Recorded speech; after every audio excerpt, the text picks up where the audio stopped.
सारी गलती मेरी ही है पापा।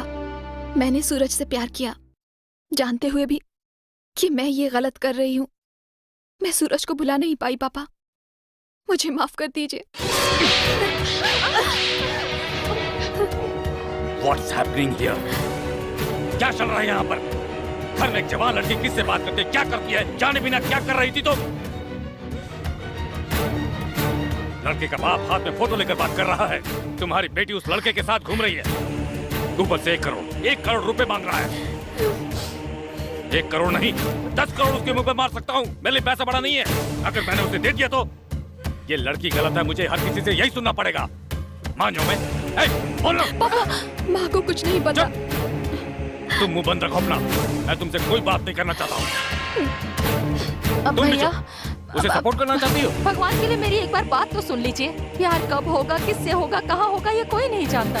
अगर ये पता चल जाए तो उस समय कोई भी लड़की घर से बाहर नहीं जाएगी और ना ऐसे सबके सामने गुनहगार बन के खड़ी होगी। प्यार कब होगा किसी को पता नहीं होता ना, इसीलिए किसी और से सगाई करने के बाद प्यार करके सामने खड़ी है। शर्म नहीं आती?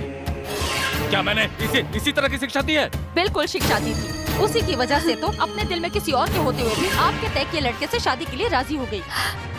इसके प्यार की बात किसी और के कहने पर ही आपको पता चली है ना, वरना इस बात को अपने सीने में दफन करके हमें बिना बताए अपनी जिंदगी जी रही होती। आप चाहे लाखों रुपए खर्च करके शादी करो या मेहमानों को अच्छा खाना खिला लो, उनका खाना शाम तक पच भी जाएगा, पर रात में फिर से भूख लगेगी ना। शादी में आए लोग इस शादी को भूल भी जाएंगे, लेकिन इसे सारी जिंदगी उस लड़के के साथ निभानी पड़ेगी जिसे ये चाहती ही नहीं है ना।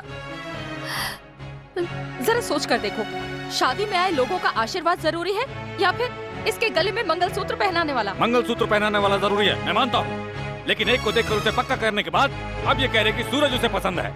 उसकी क्या वजह, पूछो इससे। ये शादी अभी कैंसिल कर दूंगा मैं। अमेरिका वाला लड़का आपको क्यों पसंद है इसकी वजह तो मैं नहीं जानती, लेकिन सूरज को पसंद करने की बहुत सारी वजह हो सकती है। लड़की अगर किसी लड़के से कहे कि तुम मुझे पसंद नहीं हो, उसके बावजूद उस लड़की के पीछे घूमने वाले लड़कों को पसंद ना करके, ये लड़की अगर खुद जाकर किसी से कह रही है तुम मुझे पसंद हो, मैं तुमसे प्यार करती हूँ, और वो लड़का बार बार उससे दूर भाग रहा है, तो हो सकता है इसे वो पसंद आ गया हो। जब एक दिन वो बिना बताए घर छोड़ के चला गया था तो रेलवे स्टेशन से आप ही उसे लाए थे, याद है? जब पूछा कि क्यों जा रहे थे तो उसने झूठ बोल दिया कि मुझे अपने पापा की याद आ रही थी इसलिए मैं जा रहा था। आपकी बेटी प्रिया मुझसे प्यार करती है इसलिए मैं जा रहा था, ऐसा उसने कहा। इस पर कोई आंच न आए इसलिए शरीफ बना रहा।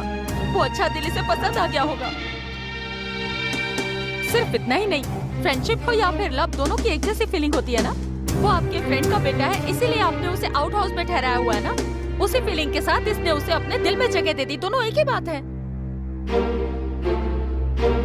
ऐसी कई वजह हो सकती हैं, इसलिए इसने जो किया है वो सही है, मैं ऐसा नहीं कह रही हूँ। पर जरा सोचिए भैया, आपकी बात का मान रखते हुए ये इस शादी के लिए राजी है, ये इस लड़की की शराफत है, और इसकी स्थिति जानते हुए वो लड़का पीछे हट रहा है, ये उसकी शराफत है। और सबसे बड़ी बात, शादी में आए लोग तुम्हारी बेटी पे कहीं लांछन ना लगा दे और तुम्हारी इज्जत ना चली जाए, इस बात के डर से इन दोनों को अलग मत करो, अलग मत करो भैया। लक्ष्मी, भैया माफ कीजिएगा, मैं बीच में बोल रहा हूँ, पर लक्ष्मी सही बोल। शादी में जो लोग आए हैं उन सबके सामने जाकर मेरी बेटी पे कसूर है, वो बहुत अच्छी है, ये कहने की मुझे कोई जरूरत नहीं है। मैंने जो तय कर लिया है उस समय पर इसकी शादी जरूर होगी, बस यही मेरे लिए जरूरी है। कहाँ है?